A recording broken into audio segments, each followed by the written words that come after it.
top 20 pulling movements in CrossFit. There you go. Nah, bang for buck. Bang for Fitness, buck. bang for buck. That's it. How to big dogs, bang for buck.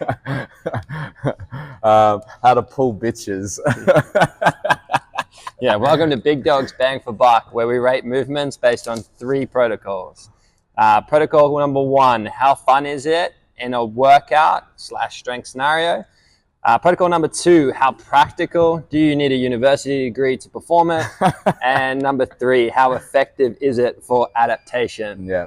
Does it pull bitches? Does it get you gains, right? Can you get strong? Yeah. Can you get big? Can you get fast? That's what we want to know. Do you get big arms? Do you get a big ass? Yes, that's basically it. This is the pulling edition. So these are the top 20 most common CrossFit movements that you're most likely to see in your affiliate, CrossFit.com, programming, or online coaching. So we basically waste our time doing this, so you don't have to. Exactly. We'll start from 20 because I feel like number 1's the best. So we'll go our opposite way around. So Michael will start the list. Michael has the list in his hand. Alrighty, so ranking system that we kind of have here, we have a S tier, which is basically it's a movement that you should always do. Very, very high bang for buck. Yum. We've got an A tier, we've got a B tier, and we're going to have a C and D tier. Now, D tier basically means no point, don't waste your time. Go have some ice cream. Yeah, it's not gonna help you in any way, shape, or form. Most likely, it was created by CrossFit to either increase your capacity in a movement or for them to be able to score it correctly, which means that for you at home, you're probably not going to get much out of it. How are we going to define C tier? C would probably be like, it's not great, but look, there's probably still some benefit of it being in there. And if you were to do this movement, you would see some progression, but there are probably better options. So could work, but CBF. Yeah, could work, but CBF. Yeah, I like that. B tier? B tier is bang for your buck, but there is better. Like you probably, if you're doing these movements, like you're going to get some gains, but these are probably variations too. They're probably not like the ideal movement or the movement as prescribed, or it's like it could be a hang rather than a power. Or could B and A tier would kind of be, for me, if I think about it, be movements like you're sore from a heavy compound lift, you come in, you still want to hit legs, you want to get your capacity in for the week, you want to grow that ass, but you just can't be fucked doing your heavy back squat sets. That's it. What do you hit that's next best? Maybe B and A are kind of like the lazy man's gains, right? Like shit that doesn't hurt, but you're still going to get some progression. The reverse sled drag that we see everyone doing. That's it. It's great for your booty pump, but is it going to create the most adaptations? Probably not. All right, so that's being A tier and then S tier. Now, for something to hit S tier, that means we both have to agree on it. Yeah, I think so. If we don't, it can't go into S tier. Yeah. So this is opinion-based, by the way. Yeah. So this is just our professional opinion. Personal bias, I would say. But also S tier would be... based on heaps of literature that we just made up.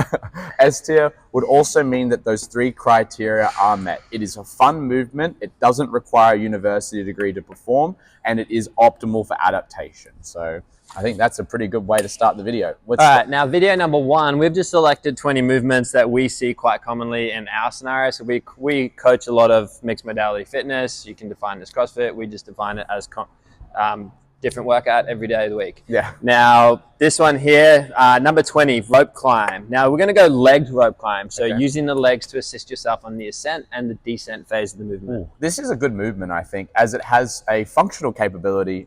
Many job roles, especially first responders, military, that kind of line of work generally has some variation of rope climb. So they all benefit from this massively. The general population, it kind of makes you feel cool, unless you're scared of heights. It generally is a mixed pulling variation where one of your biceps, one of your lats are actually lengthened in a different direction with the assistance of your legs to help you traverse the rope. As well, I always think as well, technically it does create some leg involvement, and it can be trained in obviously multiple ways, but what we generally can see our class is a rope climb using the legs, trying to get the hips as high as possible and almost reducing your arm fatigue from that movement. So not as optimal as its brother counterpart, the legless, but it still has... It definitely is fun. And if we think about like across the board, way more people can do it compared to a legless. Like the skill level to buy in isn't super high. The strength requirement is a lot lower. And we always get people asking us, oh, can I learn the rope climb? Can you teach me? Like, it's never like, oh, fuck that, I ain't touching that. That's it. And the only what I would say, one of the downsides of a rope climb is it does actually have an equipment requirement. Unless you don't want to have any skin on your legs, you need skin in the game, so you're going to have to buy a set of knee sleeves, unboundathletic.com.au/shop. But you're going to need Tyler 10% off. Tyler 10. You're going to need some knee sleeves. That does lower it slightly as far as a buy-in, but overall, I think this would be something like an A-tier movement.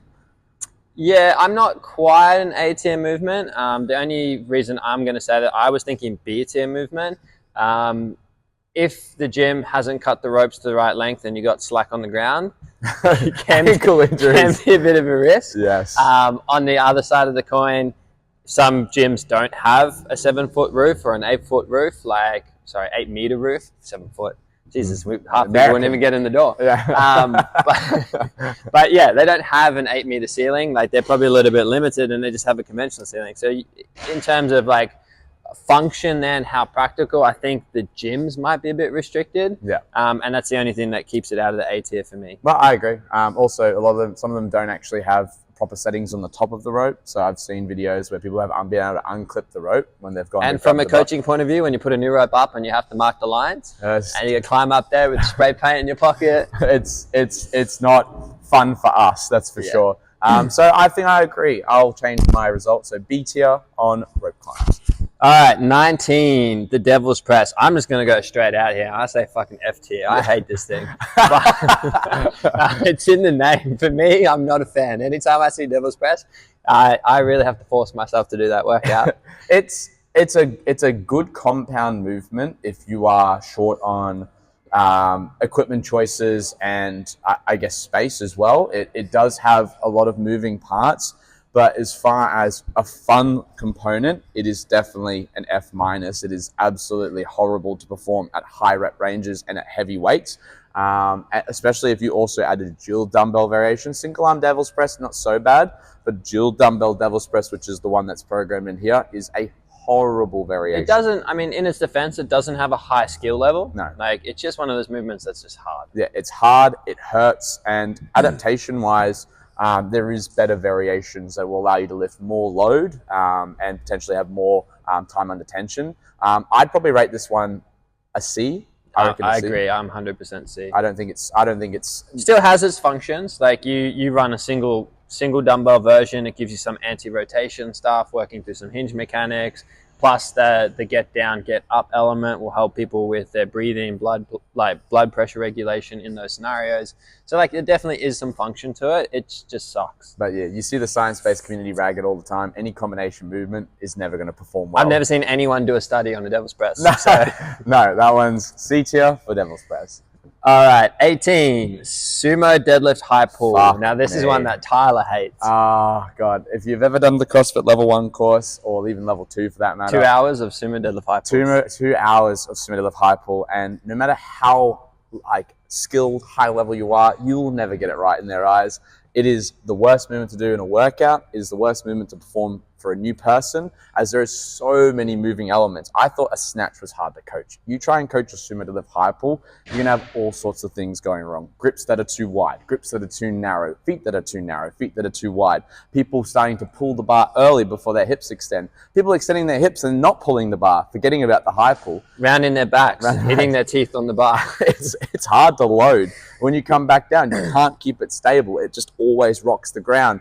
It's a painful movement to perform, and the sumo deadlift on its own, the high pull on its own, are just going to be better variations. And as Michael and I discussed before earlier, it doesn't realistically carry over too much to other movements that we generally see, like the clean, the snatch, the deadlift. Yeah, there's definitely pros. Anything that's a hinging mechanic, especially with the way society is, I say is a pro. The more people are hinging, learning how to do it properly, it's always going to be a benefit, a net benefit overall. But like you said, there is definitely some disadvantages to it. For me, I would put it in a C tier. C. I would probably argue to say it's a D tier movement, as I believe it requires a uni degree to perform. Yeah. It's not fun. So for you, it's a C, never see you again scenario. C, never see you again. But I think I'll come to the agreement of a C tier for this movement. Alrighty. Now, I'm jumping ahead here. 17, the rower. The rower. Oh, God, this has got to be a pretty... I like the rower, but I'm taller than you. Yeah, I mean... You're short, so this would be a good one. Even for me, like, I feel like, even though this movement could be argued as both a lower body and an upper body movement. It's a bit of a mixture. You do see a pulling variation with the rowing, obviously. It's got row in its name. You can't argue that row, it can't be a leg-based movement only. So I think having this one on the list is ideal. It is possibly the most common cardio movement in a CrossFit workout aside from a run. I think as like just base metabolic conditioning, this thing is fun for tall people, not fun for short people, fun for men, not fun for ladies. The calorie conversions always kill me on this, but that's up to the individual coaching. I've read a study that said that Olympic rowing females only row 10% variation to males, whereas CrossFit has a 30% variation on a lot of their movements. So that pains me because there's some tall ladies that outrow me in the gym. Mainly at the affiliate level. At the athlete level, it's definitely been ironed out a little bit more. Yeah, but from a fun perspective, I think for the general population, this is a better choice than a run. Everyone will It's a must-have. It's why we see all the gyms with it. And it's just easy to do. There's no skill requirement for a row. After you get over just the simple mechanics of it, which anyone can learn at any ability level. I've seen children learn it relatively quickly. We're not saying it's a super simple movement for the hardcore rowers out there. Yeah. It's just the optimization for someone to be able to jump on, just move, not overthink it, not have to sit a fucking 4-hour exam just to go and participate and still lose weight or still get a little bit of strength or still develop the upper back. They can. Now, the only thing that I think works against it is the fact that its pro is also its con. So if we define effectiveness, it is also a movement that we tend to see people just laissez. So just get on in a workout scenario, no intent, no intensity. It becomes an active recovery or a bit of a filler movement. Yeah. And it's not the movement itself that's the problem, but it's more the execution that becomes the problem. We see a 1K row for time performed very differently to a workout row. 1K row for time can be quite possibly one of the best components you can program on a row because people will go hard, especially when you've got 7, 8, 9 people on the row at the same time. There's some intensity there, there's some competition there, and it's really easy to measure who's in front is whoever's got the best rowing score at the time, who's rowing at the highest cadence. For many, you can either easily track it as well because you know what your normal workout cadence is, you know what a sprint cadence is, you know what a casual rowing cadence is. So for you individually, it's easy to keep track of. But yeah, we do see people slack off on it. And the concept monitors have a memory. They do remember. You can literally check back. So, I mean, I don't know about you, Michael, but I would rate this a B tier movement. Adaptations being probably the only thing. From a cardio perspective, excellent. Obviously, from a hypertrophy, strength development. I was thinking A tier, but low A tier. So I agree with you. I think we should put it in a B tier. Fantastic. Movement 16, ski erg, basically the vertical version. From a pulling of the rower, though. Concept dominating the cardio equipment at the moment. That's it. Pulling perspective, we've actually seen one of our sponsors, a rogue rower come in recently. Yeah. The rogue erg rower. But we won't talk about that. We'll talk about the Concept 2 ski. Obviously for pulling, specifically for this video type, I think all of the same elements required from the row apply. If anything, less skill is required for the ski as it just has easier mechanics to follow because there's less moving parts. It's just your arms realistically and some slight hinging. Yeah. It can also be a good alternative for people who either can't skip and need an alternative that's relatively similar in some form.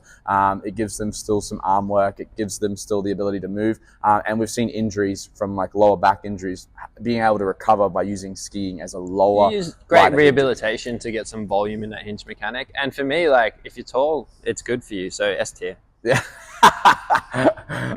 But I don't think we need to recover too many of the same points as the rower. I just think this one's slightly better because it is emphasizing pull a lot more, which is the point of this video. So I believe it's an A tier movement. I'm with you on that one. And if you do it with a combination of push-ups, it is the worst. Ski toaster bar, one of my favorite EMOM combos that I write for clients. There you go. And then progress them towards GHD toaster bar. And then finally, I personally then go deadlift toaster bar. And that's to build their hinge, the ability to extend and flex. That's it. It just has so many great options. And even for like clients with disabilities, it's also an awesome item to use. 15, the kettlebell swing. Now we're specifically talking about the American kettlebell swing, so the ability to move it overhead and move to 180 degrees of range of motion. Where do you sit on this one? So in terms of how fun is it?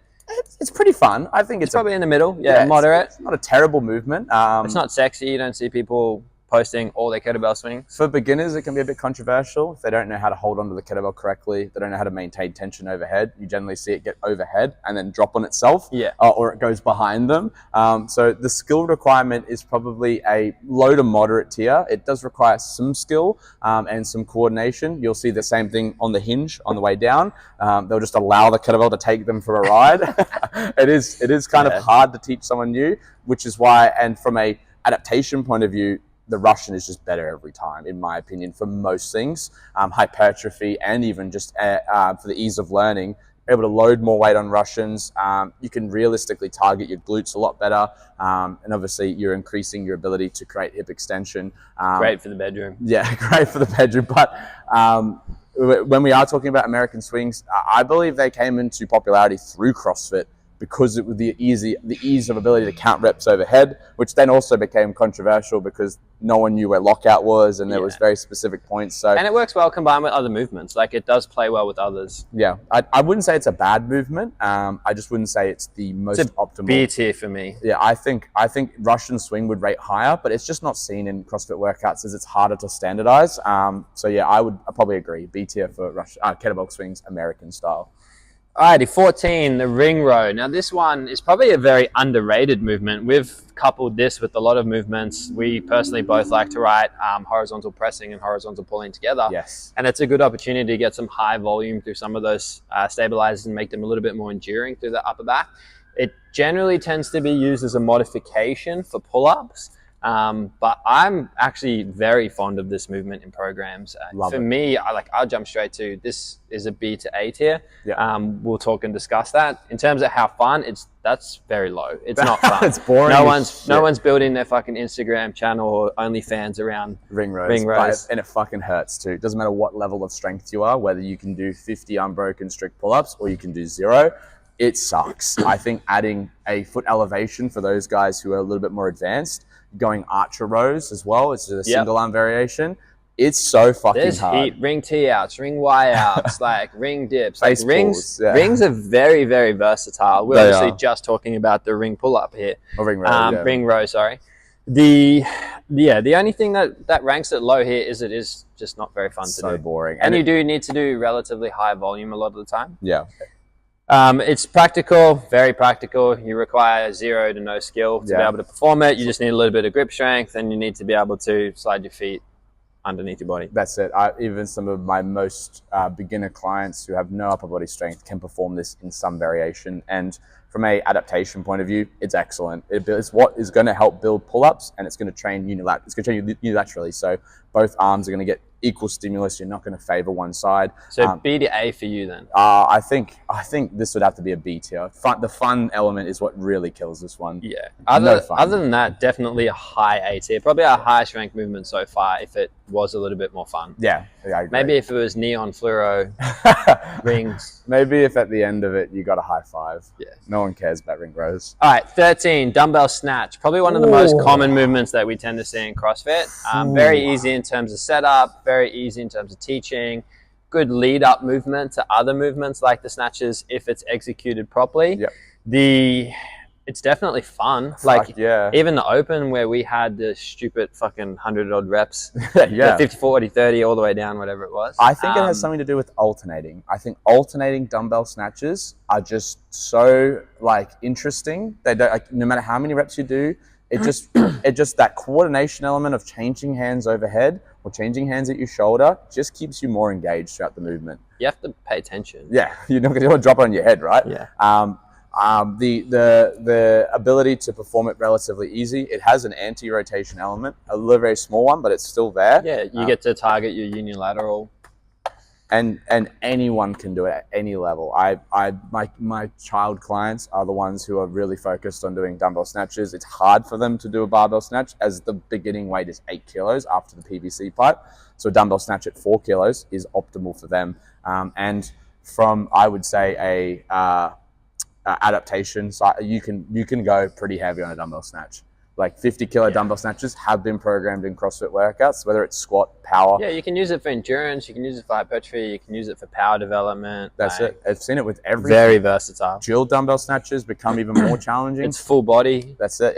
I think it might even be That would definitely be our first A tier movement, I believe. Yeah, and top A, like we're talking like A plus here. It's pretty close to S. The only reason I don't think it would be an S tier is just because it's not as fun as it could be, and it's not sexy. Yeah, it's not sexy. That's the only reason. Like every other factor is ticked off. It's not getting you laid. Yeah. No, you're not going to post it on your Instagram unless it's at 50 kilos. Yeah.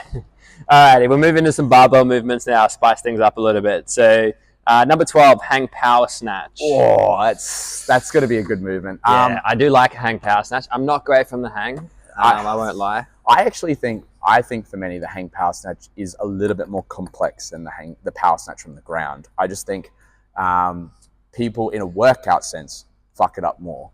Like they try and bounce or touch and go it like as if it was a hang power clean, and it just doesn't work out. Yeah. It doesn't have the same mechanics. It does have a pretty high skill requirement. It's not as fun as a hang power clean, as the wider grip, the load for many, the mobility requirements are a little bit higher. Does that mean it's still not a great movement? For me, it's still an A tier. I think the only thing that would stop it being an S tier movement is the fact that it does require some skill. Yeah, it's skill and it's hard to load. I don't think you will have the most sexiest hang snatch. I have seen workouts with 70 kilo hang snatches, and they're freaking hard. So yeah, I agree. I think A tier for barbell movements. As a strength movement as well, it is really good to use as a progression to the power snatch. So it has some good benefits there. And then its progressions make it a lower skill variation. So it gives you more buy-in to something like a snatch as well. Beautiful. So number 11, we're kind of counting down very fast here. The power snatch. The power snatch, just increasing a little bit of range of motion here. All right, from the hang power snatch, so coming from the floor. For me, I would actually rate this lower, and main reason I would rate this in the B tier is just because from a coaching point of view and fun point of view, it is quite an uncomfortable position for people.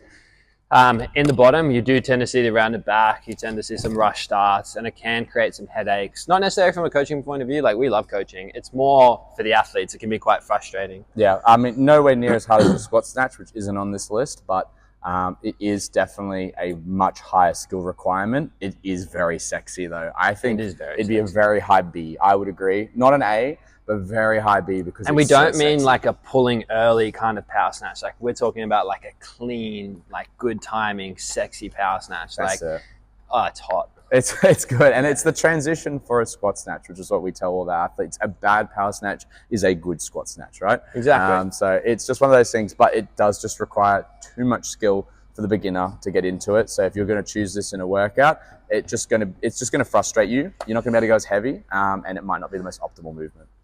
Now, number 10, moving in pretty quickly here, we're going to move into the ring muscle up. Now, ring muscle up, let's talk about how fun is it. Now, this is fucking fun. Like swinging around on the rings, being a kid again. It's fun. Turning over, like once you turn over for that first rep, if you haven't got your first ring muscle up before, just wait. It is one of the biggest alpha dog feelings you'll ever get. Sexiest movement, I reckon. I think it gets highest rating due to sexiness, but it's going to get hit hard because it is so hard to perform. Like I've seen guys with 15, 16 bar muscle ups who still can't do a ring muscle up. Yeah. It just requires so much dedication, so much strength, so much stability, so much skill. The timing is harder. It punishes you. And then you don't even talk about high rings. Low rings are easier than high rings. You have to progress to high rings, and that just increases. And there's that mental element. Like we watch people just jump and grab on the bar, and you see that fear when they step up, jumping up and having to grab two things independently. Like you just see people freaking out before they even start swinging. And the risk of injury is way higher on the rings. People can't chicken wing the rings. You can't just like muscle yourself over. Like there is an element of like strength that is required to get over the rings successfully. And when you fatigue quick on the rings too. So I reckon they actually rate quite low. I think the only thing that allows them to be a little bit higher is just how fun they are to perform. I think every time you post, like if you ever post doing ring muscle ups, like that's the 10,000 followers. Everyone loves it. Everyone's like, fuck yeah. I think maybe I would say this is hard. I'd probably say anywhere from C to B. I think even C, just purely because of how hard it is. A beginner, good luck performing one, unless you have a strict ring muscle up off the bat. it ain't going to happen for a very long time. Yeah, I agree with C. Now, 9, bar muscle up. Wow. So I think we're definitely moving up here. Still fun. Like bar muscle up is definitely a movement that we see a lot of people enjoy doing. Yeah. Even in class, like if you think about, for me, my mind goes to who asked you to get out the camera when you're coaching? Yeah. Like, and what movement are they doing? The most common one is probably the bar muscle up. Or a 1RM. Yeah, like no one's doing a fucking sit up going, hey, can you film me? Like, check out my ab mat setup. Yeah, it's always the bar muscle up. They're like, hey, can you get my bar muscle up? Or hey, can you catch this? So you can see like the fun on their face. And the same thing, like that first bar muscle up, whether it's a chicken wing or not. It's crazy, hey, the atmosphere for it. I would say everything applies as the ring muscle up. It's just easier to perform. And I think it's even more sexy in a workout because it just flows so well. And once you have a really good hip extension portion of the movement, you get the hips high, you're basically just gliding up and down. And the only thing that starts to fatigue is generally your triceps towards the later sets. I think this one could creep into like and a you high get B. to you get to death grip that nice hard raw bar. Yeah, I think high B. I think still B. It can't be an A because it's just too challenging for the beginner to perform. It has too much of a strength requirement to buy in. But fuck, it's fun. Yeah. And if you want to get one and you don't know how fun it is because you haven't got one yet, we do have plenty of bar muscle up programs that'll help you get there. That's it. unboundathletic.com.au/shop. Alrighty, chest to bar. Now we're specifically talking about the butterfly chest to bar. All right, the old Beautifly. Beautifly. All right, if performed very well with very tight shapes, and I mean, you have gymnasts critique it all the time, but even they will say, if you watch it done well, that is a fucking nice movement. It is. I think when it's done clean, it is clean. Yeah, and I think it's the only butterfly variation that actually gets appraised because it is difficult to perform. Like doing a set of 10 chest bars is not easy. It requires decent strength element. It requires a skill element, and it also requires timing and coordination. So sometimes fake titties. There's sometimes bigger titties. So I would say from a skill requirement, it is hard to do correctly. There's a strength requirement to it. As far as adaptation and optimization, good for intensity, but also like a slight adaptation for hypertrophy too, because you do have quite a big pulling element from the lats and the biceps. The only downside is as well, like I said, it's just so hard to do from a beginner, and there's obviously a lot more risk with that rotation of the shoulder. Yeah, and I think frequency is something that we maybe haven't added as a ranking mechanism. Like your ability to put it in fairly often, it definitely filters out to like that 1 to 3% of the population. So in terms of its effectiveness for adaptation, like if you're only able to use it with 3% of the population, is it really that effective? No, I don't think so. I think maybe this one goes towards the same as what a bar muscle would be, maybe a C tier or B tier. B or C tier, it'd be something around there. I think we go low B. Low B, yeah. I think it's so much fun to do if you get it right, but to get it right, it requires so much effort and so much dedication. And then that leads us into number 7, which is the Kipping chest to bar pull up. Now, I'll be straight up, I would actually rank this higher than the butterfly chest to bar. I agree. It's not as sexy, and that does rank it low, but in terms of practicality, effectiveness, and your ability to teach like multiple individuals that movement, you definitely have a broader base that you can assist with this, and it translates into a lot of other movements, especially the bar muscle up. Like that's basically the transition point to a bar muscle up. It's just a high pulling position before you transition by adding a bit more of a hip rise. It's flexible. You can add complexes to it, so you can add pauses at the top, like you can add tempo work into it. Those things are just very hard to do with a chest to bar butterfly. And I think as well, it just has a slow, like a lighter skill requirement that to buy into the movement. And like you can get away with easy singles when you start, and then as you create more strength on the bar, you have more endurance to be able to repeat reps. That's when you can start repeating reps, and the movement pattern is really fluent and easy. I'd say a B for this one for myself personally. Yeah, we got chest to bar as B, so this would definitely be like a high B. Yeah. So when we rank this, we drag it towards like the front of the B tier. Yeah. Other than that, we have the pull up and the normal pull up. Now we're just going to jump straight to it on this one. We don't need to touch too much because we'll be rehashing. The main thing with these ones, very hard to judge, hard to standardize. God, it's hard to judge. When you don't have clear end ranges, start finish positions, and there's kind of like that fuzziness around it, it just means the effectiveness of it goes down because it's very hard to replicate across individuals. So For me, I would rank both of these in the C tier. I'm not the biggest fan of them, but they are a stepping stone towards the B tier, pun intended. And also, if you have a big chin, or a beard, it's a bonus. So and we do tend to see like one of my biggest pet peeves is that minimalist approach. Like it tends to sneak in with that. So it's like, oh, I'm just going to do the minimum effective dose, get my chin hair above, and then come back down. So you see many people with head to bars rather than chin to bar or forehead to bar, and it looks horrible when you do it poorly. So the individual isn't looking great from a coaching perspective. You look like an idiot because you're watching this person flail around on the rig. I would say, obviously, upgrading to the Kipping pull-up variation, which is the next one. I think that is actually just a great stepping stone, and it's such an easy buy-in for many individuals. I think I would probably rate that a high C tier. Obviously, not as effective as a Kipping chest to bar, but very low skill requirement, and it's relatively fun. It has that Kipping element. It maintains good shapes. It's less risk, and it's just generally a better looking movement. Yeah, I fully agree. So that's a high C. Now moving to number 4, which would be the rope climb. This is going to be the legless rope climb. Wow. I'm a big fan of legless rope climb. I like rope climbs in general. Fuck, it's sexy. Yeah, it is definitely sexy. Like Cam Gray, shout out to you.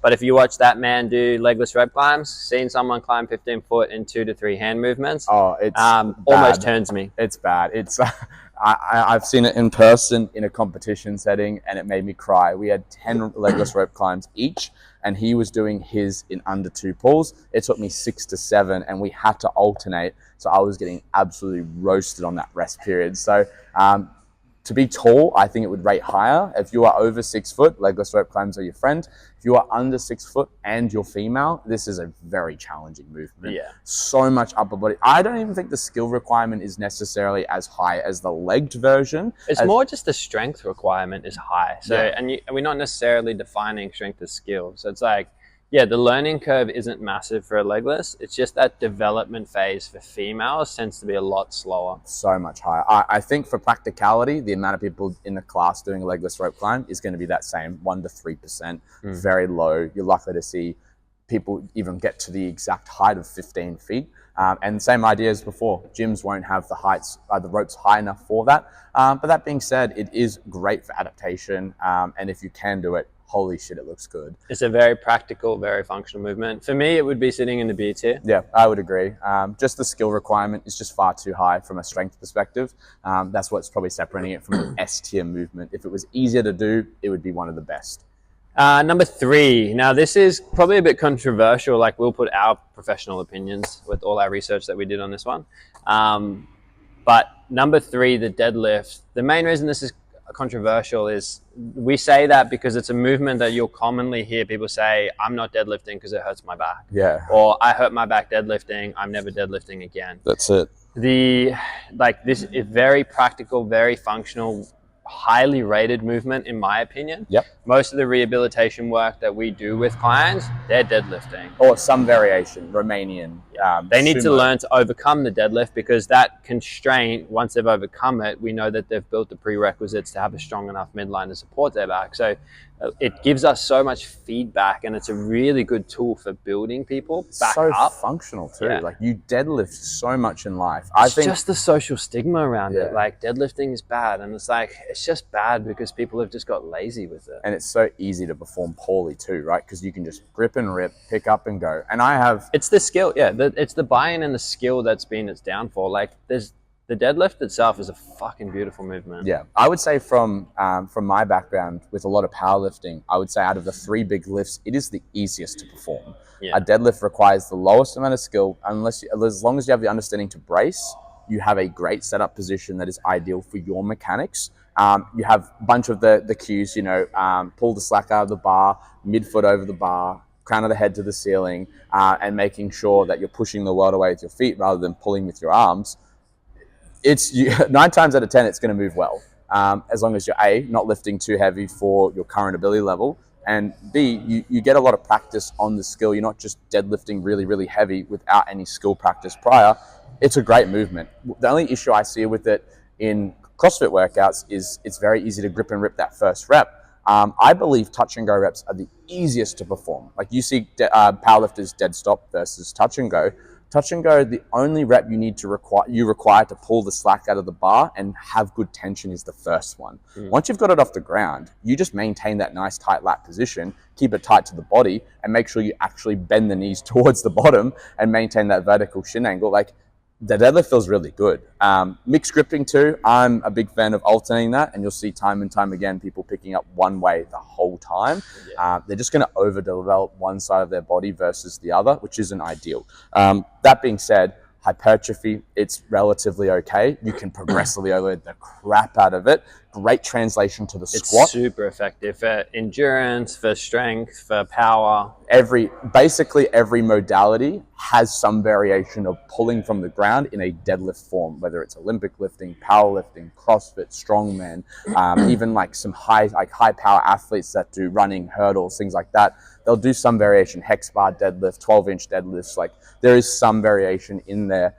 And I think from a workout perspective, it can be quite fun. Like, one of my favorite workout biases, of course, favorite workouts of all time is Diane, deadlifts and handstands. It's just a great combination of movements. The weight is moderate, so it's not crazy heavy, not too light. It is kind of sexy too. Like, I think if you did a deadlift, if you did 21, 15, 9 deadlifts at 100 and ring muscle ups, like, sick. That's probably going to be a pretty good video to watch. That's it. And like, more plates, more dates, right? You know, you're lifting heavy. It's the first movement you'll lift over 200 kilos. More swings, more dings. That's it. That's it. So I would rate this one.